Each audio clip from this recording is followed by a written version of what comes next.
Imagine a private meeting room somewhere in the world. No cameras, no headlines. Inside the room sit a handful of people.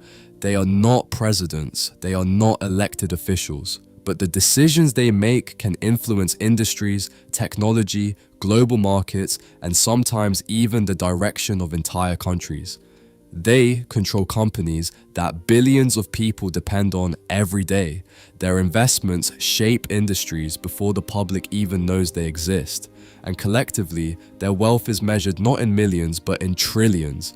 So who are these people, and how exactly does extreme wealth quietly shape the world we live in? We tend to think of power in simple terms. Governments make laws, politicians make decisions, countries shape global events. But in reality, there is another layer of influence that operates behind the scenes. Money, not ordinary wealth, but extreme wealth. Over the last few decades, the global economy has produced individuals whose fortunes rival the GDP of entire nations. Some of these individuals control massive corporations, others control investment empires that quietly hold stakes in thousands of companies, and through these networks of ownership and capital, their influence stretches across industries, markets, and even politics. But influence rarely looks dramatic. It does not always happen through direct control. More often, it happens quietly, through investments, through lobbying, through philanthropy, through media ownership, and through the simple fact that capital decides which ideas grow and which disappear. Pause. Think about the products you use today: your phone, your social media, your online shopping, your bank account. Now ask yourself how many of those companies are connected to the same small circle of investors. So how does wealth become influence? The answer lies in leverage.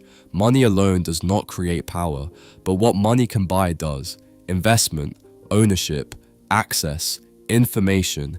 For example, when a billionaire invests in a startup, they are not just funding a business. They are helping decide which technologies will exist in the future, which industries will grow, which innovations will dominate markets. The same principle applies at a global scale.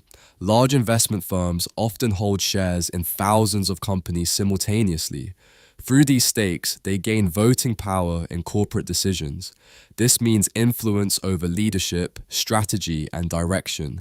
And the larger the ownership, the louder the voice. But influence does not stop with corporations. It expands into something even more powerful: networks.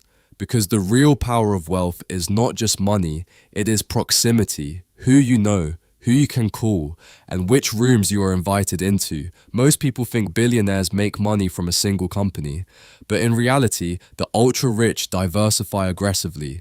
They invest in industries most people rarely think about: infrastructure, shipping, private equity, data centers, energy grids, agriculture technology, and increasingly artificial intelligence.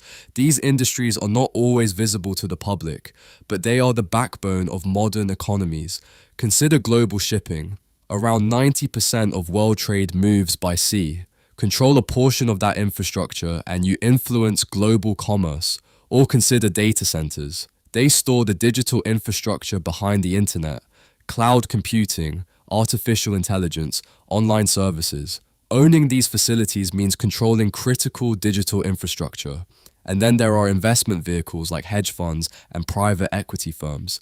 These entities quietly buy and restructure companies across entire industries, often without public attention, but the impact can reshape markets.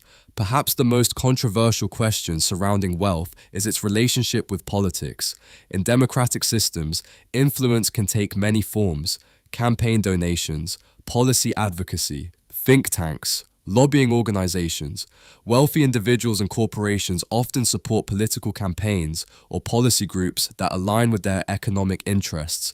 This does not mean they control governments, but it does mean they can help shape conversations around regulation, taxation, technology policy, and global trade. And in many cases, access itself becomes a form of influence. Because when policymakers need advice on complex industries, they often turn to the people who understand those industries best: business leaders, investors, and sometimes billionaires.